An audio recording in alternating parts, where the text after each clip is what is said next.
Hi, authors. So today we're going to talk about independent publishers. So independent publishers are kind of like a cross between a traditional publisher and a vanity publisher. In that, when I say that, I mean that there's some similarities between them both. So some independent publishers will pay you in advance, just like a traditional publisher. Some independent publishers will not pay you in advance, but they also won't take any upfront fees for your books. Um, and then some will actually have you pay in advance up front. So like not you pay in advance, but you pay a fee up front to cover the cost of your book. So like that's why I say that there's similarities between the two. So there's a lot of mixture when it comes to an independent publisher. They could fall into any one of those categories.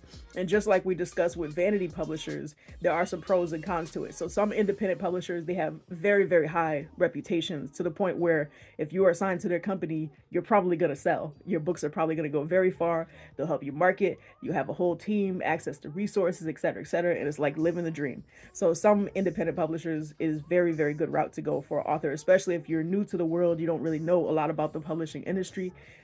For some companies, it would be very good to sign up with them. On the flip side, just like with a vanity publisher, there are a lot of scams out there with independent publishers, either due to lack of experience or lack of integrity, et cetera, et cetera.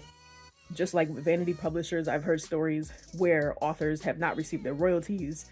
There was a big scandal that happened a couple years ago with one of the larger independent publishing companies, and a lot of their authors ended up not getting paid the amount they were supposed to get paid, and then they were not allowed to be released from their contracts, and then they were losing money and losing the books, and it was just a big legal mess.